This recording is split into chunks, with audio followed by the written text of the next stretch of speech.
Welcome back to another of these discussions on the ABE Volume 2 and the reality game, relations with ourselves, the world around us, and the greater universe. And the last video, I introduced the book and my commentary and communications from ABE. And I'd like to say a few more words from the communications and to introduce the book a bit further. So without further ado, as they say, I'll dip into it. The first section is talking about relations with ourselves, which I started talking about from in the previous video. And just to finish off that section, I'm skipping through it. I'm just pointing out a few indications of the commentaries. And what Abe talks about, of course, is also the critical nature of our perception. And it's obviously the nature of our perception is how we focus and highlight on specific aspects of our life experience, our reality.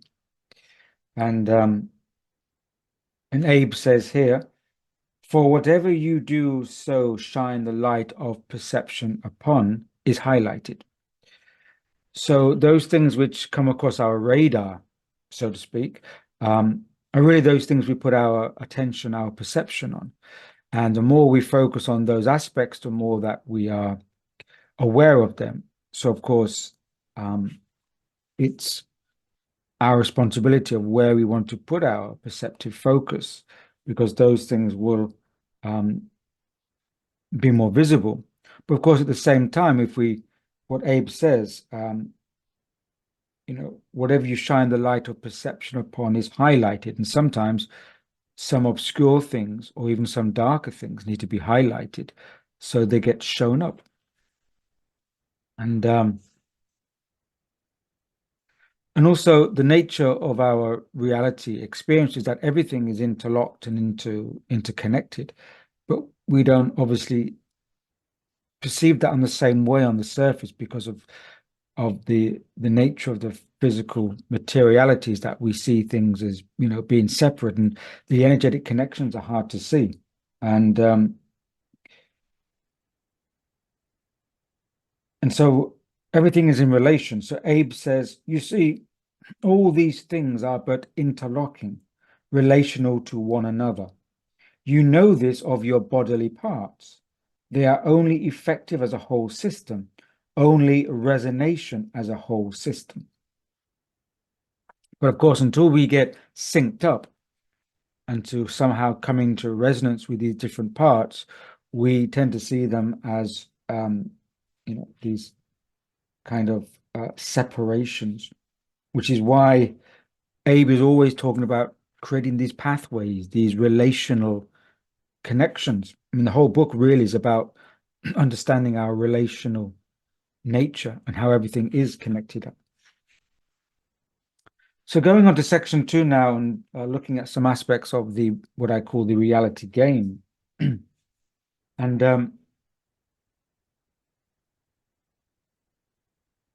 Abe says here, true strength will come from gathering your parts first, for you will have good groundings to stand your ground and but help others.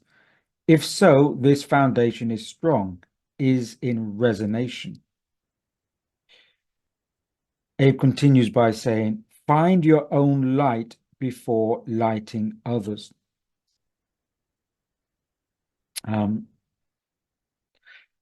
So again, the idea that the human nature is to tend to always run ahead of ourselves, especially in this notion we want to change things, we want to change the world, we want to change others.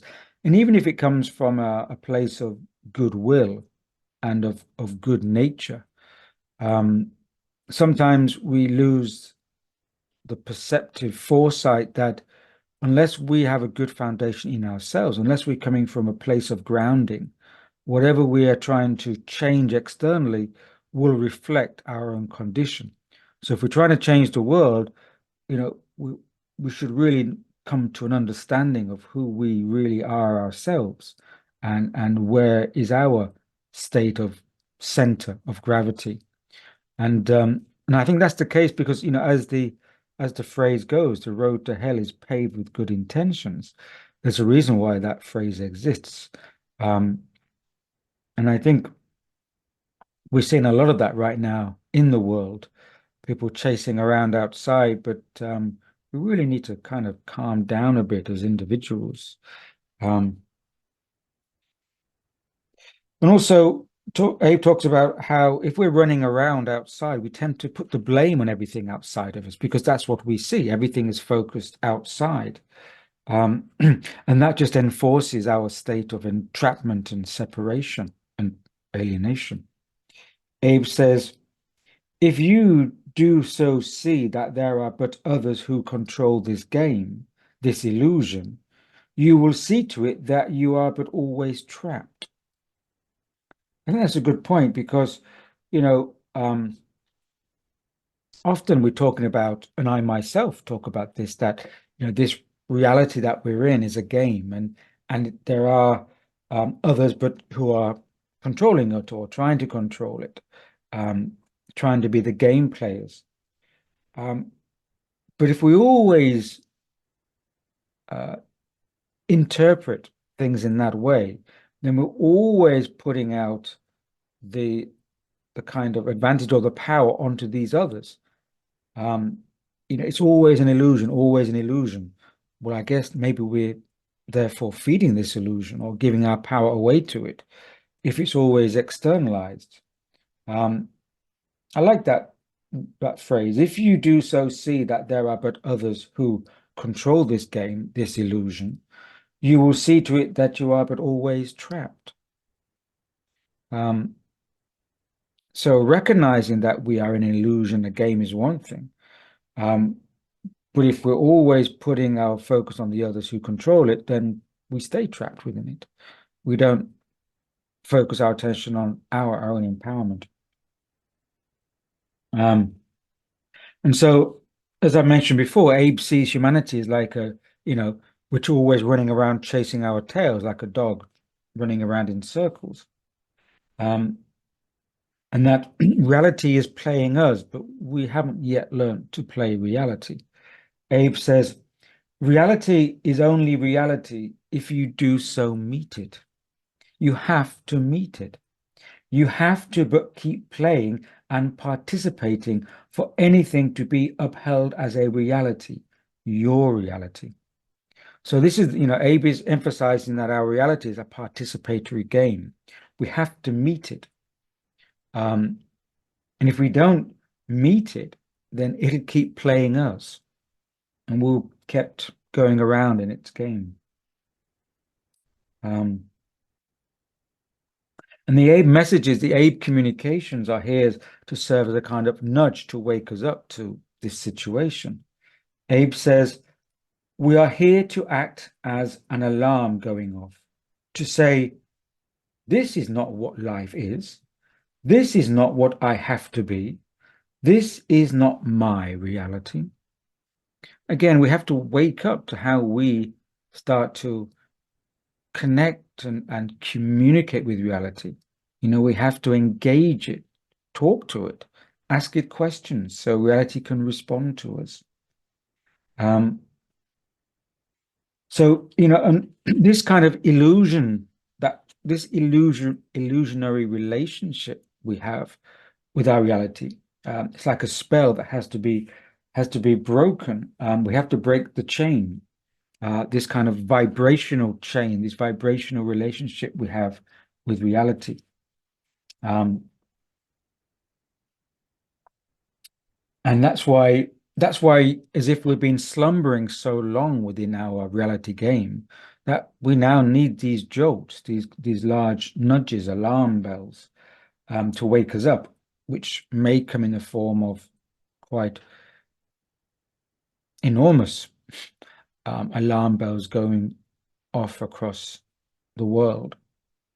And maybe this is because human culture, as Abe indicates, quote, was anesthetized and was but kept in this unconscious cycle.